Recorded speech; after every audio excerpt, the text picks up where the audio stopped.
nós vamos falar um pouquinho sobre, né, a Polícia Federal que prende fazendeiro que foi a bar comprar bebidas e dar tiro em Lula, né? Porra, bicho. Vamos lá. Polícia Federal prende fazendeiro. Esse Ministério da Justiça alega que o homem agiu para atentar contra pessoas ou bens. A Polícia Federal prendeu o fazendeiro paraense Arilson Strapasson na tarde da quinta-feira, dia 3, por supostas ameaças ao presidente Luiz Inácio Lula da Silva.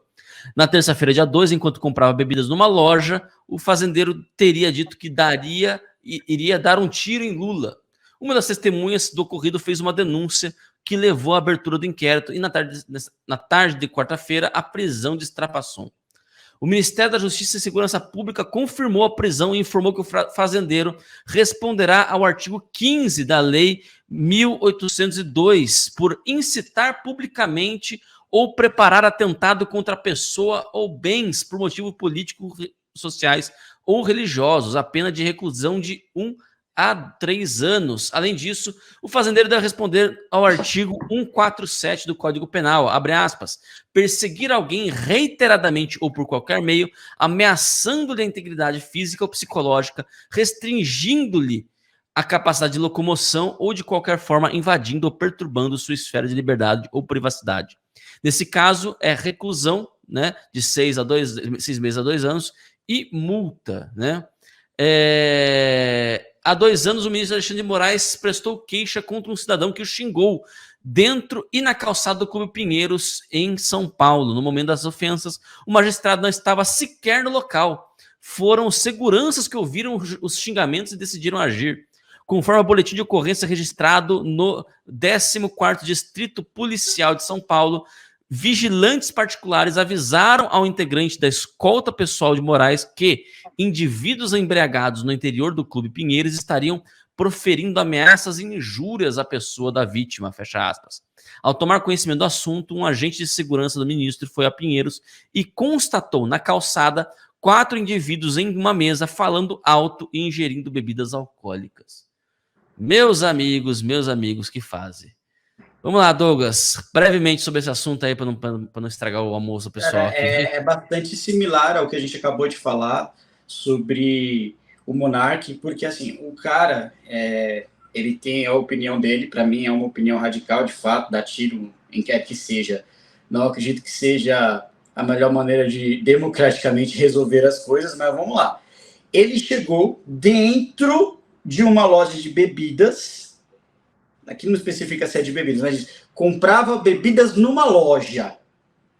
O fazendeiro teria dito que iria dar um tiro em Lula. Tá, esse fazendeiro, ele chegou dentro dessa loja, encontrou ali um aglomerado, sei lá, de 50 pessoas, subiu em cima do palanque e começou a gritar, dizendo que ia dar um tiro no Lula. Foi isso que aconteceu? Ele convocou todas as pessoas que estavam ali dentro para poder se reorganizarem, pegarem armas para poder dar um tiro no Lula. Foi isso que aconteceu? Porque, pelo que está escrito aqui, o que dá a entender é que ele estava numa conversa a respeito de política com outras pessoas dentro de uma loja e acabou dizendo que queria dar um tiro no Lula. E foi ouvido por uma terceira pessoa que o denunciou.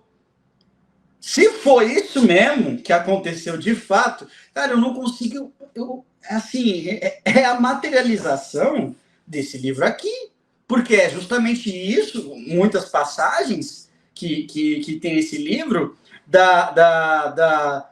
do Ministério da Verdade, da Polícia Secreta, enfim, onde as pessoas elas têm que se policiar o tempo inteiro sobre o que elas estão falando, sobre o que elas estão dizendo e sobre o que elas estão conversando. Posso até discordar com relação ao método que ele encontrou para conseguir trazer paz para o Brasil, mas, poxa, foi numa conversa.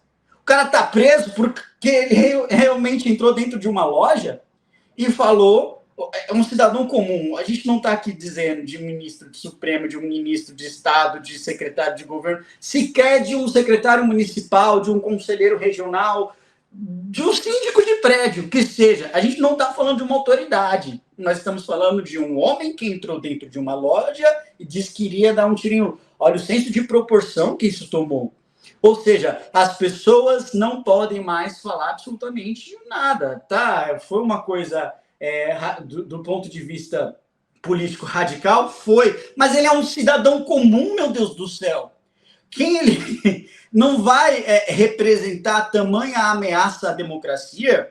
Um cidadão que, dentro da sua simplicidade, num local que não pode ser considerado potencialmente ofensivo, que é uma loja de bebidas, não é ali uma organização clandestina contra o Estado Democrático de Direito, o cara é denunciado e agora está preso por causa disso. Olha, o senso de proporção que esse país tomou tá absurdo. Enquanto isso, a gente vê aí pessoas que matam, que roubam, que assassinam, que fazem de tudo quanto é tipo de atrocidade, estão presas. Então, assim, quando eu for denunciar alguém que eu sei que aquela pessoa cometeu um delito muito grave, eu não vou dizer que aquela pessoa cometeu um assassinato, não vou dizer que aquela pessoa cometeu, sei lá, uma atrocidade muito grande. Eu vou dizer que aquela pessoa ousou falar mal de um ministro do Supremo, ousou falar mal do presidente da República, tá entendendo? Porque aí eu sei que aquela pessoa vai ser presa. No Brasil, a gente está nesse nível de realidade de coisas, então. Perfeito, né? E não custa lembrar, né? Quantas pessoas ao longo dos últimos 4 anos falaram que jogaram bola com a cabeça do Bolsonaro, né? Falaram que o Bolsonaro ia, enfim, que queriam dar uma facada no Bolsonaro, né? Enfim, Paulo Betti, né? Ah, teve, né? Que a desgraçada, aquela facada que elegeu o Bolsonaro, né? Querendo dizer, né? Enfim, né? E dizendo que o cara deu uma facada mal feita, né? Quer dizer, e aí, né? Então existe uma facada bem feita, né? Que deveria ter matado o cara. Então, assim, pô, não dá. Realmente não dá pra imaginar isso aí, né? Vamos lá, para nossa próxima pauta. Saindo um pouquinho agora, né, da questão da liberdade de expressão, e vamos falar um pouquinho sobre a relação entre os poderes, né? Voltando, né, na verdade, a gente retomando o tema aqui que a gente tratou mais cedo, né? O Pacheco sobe o tom e diz que liberar drogas por decisão do STF é grave, né? O avanço do tema no judiciário tem gerado discussões acaloradas em Brasília. O presidente do Senado, Rodrigo Pacheco, do PSD de Minas Gerais, enquadrou como um equívoco grave a possibilidade de descriminalização da porte de drogas para uso pessoal por decisão do Supremo Tribunal Federal. O julgamento foi retomado na quarta-feira pela Corte e suspenso depois de 4 votos a favor da descriminalização. Pacheco, no entanto, destacou que cabe exclusivamente ao Congresso discutir a questão. O presidente do Senado sustenta que qualquer medida tomada pelo Judiciário não pode ser contrária à lei vigente. Abre aspas. Houve, a partir da concepção da lei antidrogas, também uma opção política de se prever o crime de tráfico de drogas com a pena a ele cominada e de prever também a criminalização do porte do uso de drogas, afirmou em plenário. O senador classificou a descriminalização, que avança sem discussão no Congresso, como invasão de competência do Legislativo. Ao se permitir ou ao se legalizar o porte de drogas para uso pessoal, de quem se irá comprar a droga? De um traficante de drogas que pratica um crime gravíssimo, equiparado a hediondo, disse ele. Ainda em sua fala, Pacheco cobrou dos ministros do STF a noção do papel da arena política e frisou que o Congresso está trabalhando pelo bem da sociedade, né?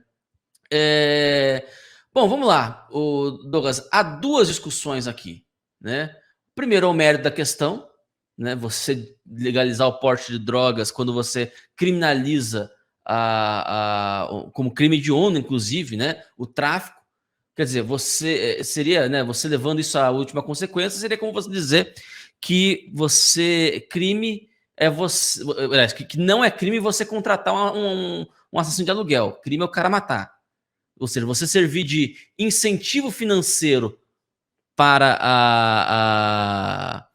o crime não é crime. Você não está colaborando de uma maneira com o crime, né? Então, ponto número 1.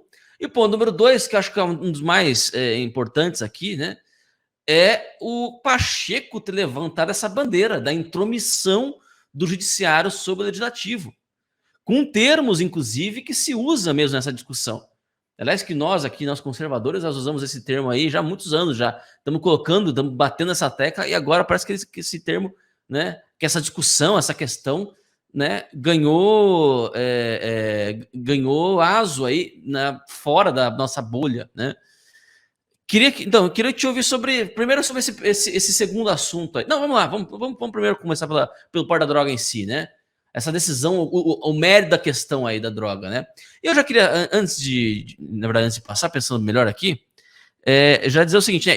E há um projeto que prevê um referendo sobre descriminalização do porte de drogas, né? Então já emendar um assunto no outro. Eu queria te ouvir sobre isso, Douglas. Você tá no mudo, meu amigo. Não estou te ouvindo. O que aconteceu aqui? Ih, calma lá. Porque será que eu fechei o áudio aqui? Não, o meu áudio tá. Tá, isso. Sai e volta de novo, por favor.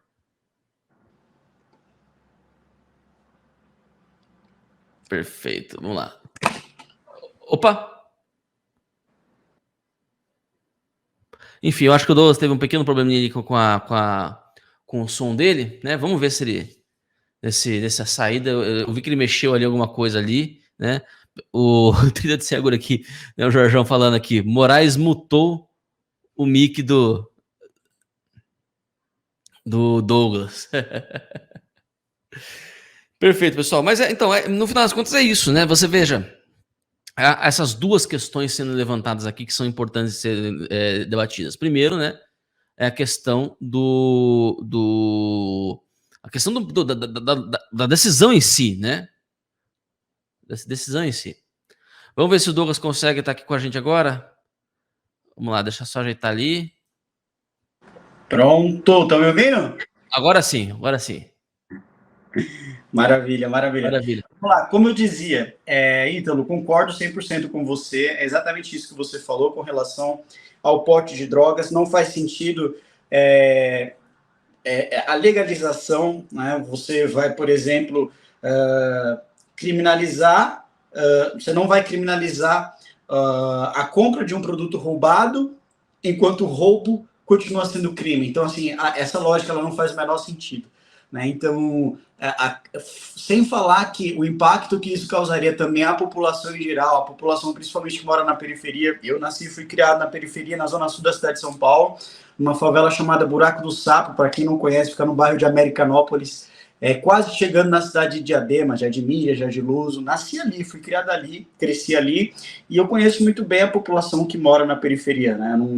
Eu não quero ficar para, sou favelado, vim de lá, sei muito bem como funciona lá, porque eu não gosto muito desse negócio de lugar de fala. Eu acho que todo mundo tem a sua opinião para poder falar o que bem entender. Porém, como eu nasci na favela, eu tenho um certo conhecimento sobre o que acontece ali. Então, de fato, essa questão de legalização do porte de drogas não iria beneficiar em absolutamente nada a população da favela, como diz os deputados de esquerda. Isso até ofende quem mora na periferia. Eles enchem a boca para dizer, não, nós precisamos descriminalizar o porte de drogas, descriminalizar o porte de maconha, porque com a criminalização da maconha, o que mais sofre é o jovem de periferia negro, pipipipopopó. Peraí, você está falando que o jovem de periferia negro ele é o único que usa maconha, que fuma maconha, que usa drogas, está xingando ele de drogado. É basicamente isso que você está fazendo. Tá entendendo? Então, assim, é uma coisa ridícula. As drogas, elas não estão presentes só na periferia, elas estão presentes em tudo quanto é tipo de lugar. Em bairro nobre, é o branquinho de classe média alta, é o pobre que mora na favela. E em nenhum tipo de situação de flexibilização ao porte de droga vai melhorar a vida de quem quer que seja, principalmente da juventude. Vai aumentar, sim, o índice de violência, vai aumentar o índice de assalto, violência doméstica, tá entendendo? Enfim, você imagina, o juiz, por exemplo, tá lá julgando, aí dá uma pausa no julgamento, ele resolve dar uma saidinha, vai lá, dá um tapa na pantera, volta e continua o julgamento com aquela cara toda estranha, com os olhos vermelhos, tudo puxado. Você imagina a cena ridícula. Um médico que acabou de fumar uma maconha ali na esquina, ele entra dentro do hospital, tá entendendo? Para poder fazer o atendimento com aquele cheiro horrível. Então, assim, existe uma série de coisas que vai acabar impactando e que não só superficialmente, do jeito que eu estou falando, na questão estética, mas também no aumento da violência. tá entendendo? É ridículo essa tentativa de se legalizar algo que vai impactar diretamente a população. Agora, entrando no tema político, essa fala do Pacheco, eu acredito, Ítalo, que tenha sido a fala mais importante no sentido de redução do poder do Supremo Tribunal Federal. E veja bem, Douglas, você está dizendo que o Supremo está com o poder reduzido. Não, eu estou dizendo que sinaliza uma redução do poder absoluto do Supremo Tribunal Federal sobre o Senado da República. Porque quando foi a última vez que eu vi o presidente do Congresso Nacional se colocando contra uma atitude do Supremo? Foi em 2016, quando Renan Calheiros se recusou a ser afastado da presidência do Senado. Vocês lembram? O dia do Fico, parte 2? Pois é, ele simplesmente mandou o Marco Aurélio Mello plantar bananeira. Tá entendendo? Então, assim, o que o Rodrigo Pacheco está fazendo pode não ter sido da mesma maneira tão significativa quanto Renan Calheiros fez à época, né? Até porque não estou aqui defendendo Renan Calheiros, não, muito pelo contrário, estou trazendo exemplos de como o Supremo ele pode intervir dentro de outro poder, né? E como esse poder pode reagir. Foi a primeira vez que eu vi um presidente de outro poder, que não seja a presidência da República, né? Porque o Bolsonaro foi o que mais se contrapôs às decisões do Supremo, graças a Deus por isso. Foi a primeira vez que eu vi o presidente do Congresso Nacional se colocando contra a decisão do Supremo Tribunal Federal, desde quando Renan Calheiros resolveu inaugurar o dia do Fico 2.0, tá entendendo? Então, assim, a gente precisa aproveitar esta deixa. O que é aproveitar essa deixa? Dá a corda, chama o pessoal lá da oposição, do Congresso Nacional, chama o pessoal que faz parte do Centrão. Na cabeça do Centrão, eles conseguem sim ouvir o que diz o presidente de cada casa legislativa. O Centrão é muito ligado à presidência de cada casa legislativa, porque é a presidência de cada casa legislativa que distribui os cargos. É o momento que nós temos agora de conseguir fazer com que o Centrão enxergue o pessoal de direita não como pessoas politicamente radicais, extremistas, etc., porque é essa percepção que eles têm, mas que estão falando algo que faz sentido graças ao posicionamento do presidente da Casa Legislativa, do Senado da República. Então, sim, se a gente for incentivar, mostrar o que está acontecendo, falar, olha, não é só essa atitude que o Supremo Tribunal Federal teve de poder legislar com relação às drogas, mas também muitas outras ações que eles têm tomado para conseguir reduzir o poder do Senado da República. Vocês que fazem parte de partidos que estão hoje no Centrão vão perder gradativamente o poder, vocês estão entregando aquilo que vocês têm de melhor, que é a questão do legislativo, para 11 ministros. Então, o poder que vocês têm hoje vai ser reduzido a quase zero. É necessário que tenha essa conversa, esse diálogo com o pessoal do Centrão, que hoje está no Senado da República. Quem tem feito isso, e que eu estou vendo isso acontecendo, é o senador Flávio Bolsonaro, tá? Muitas pessoas discordam de algumas atitudes do Flávio, algumas falas dele, mas o que eu estou vendo, o trabalho político que ele está fazendo no sentido, né, de fazer com que o Senado da República entenda que o Supremo pode representar uma ameaça com relação à redução dos poderes do Congresso Nacional, é o Flávio Bolsonaro, tá entendendo? Ele está fazendo esse trabalho. Então, eu parabenizo aqui essa ação que o Flávio Bolsonaro teve nos últimos meses, porque o cara ajoelhou no milho, engoliu o sapo, e só quem já teve lá dentro sabe o quão é horrível você ter que ajoelhar no milho e engolir sapo para conseguir avançar o mínimo que seja. Então, ele conseguiu esse feito que nós estamos vendo hoje através do Pacheco. Agora, qual é o trabalho que a oposição precisa fazer? Precisa conversar com os deputados do Centrão, principalmente os deputados que fazem parte, por exemplo, da bancada evangélica. Galera da bancada evangélica não quer ver a descriminalização das drogas, tá entendendo? Então, conversa, os caras têm uma força gigantesca, tá entendendo? A Universal tem uma força gigantesca, o pessoal aí de outras igrejas protestantes grandes aqui tem uma força política enorme. Então, assim, a gente consegue fazer com que esse jogo seja virado no Congresso Nacional se tiver um mínimo trabalho político sobre isso. Eu acho que essa oportunidade que nos foi dada com essa fala do Pacheco foi uma das coisas mais importantes que aconteceu nos últimos meses e que pouca gente está dando o devido valor. Eu acho que assim, essa fala do Pacheco foi uma coisa surreal.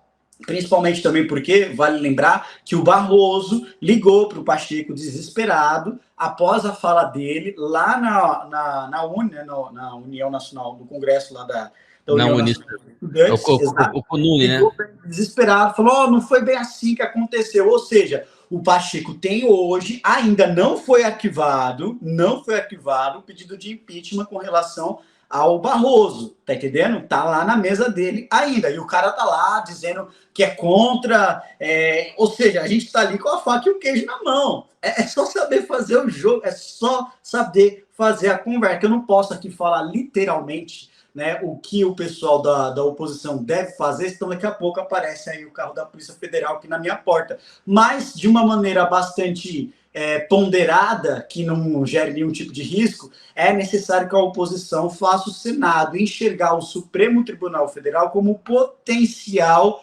redutor de poder do Congresso Nacional, inclusive podendo deixá-los de joelhos, né? O que já tem feito há muito tempo, mas agora nós temos sim a chance ímpar de poder mostrar isso para o Centrão, porque o presidente do Congresso Nacional se posicionou contra, Ítalo. É isso que eu acho.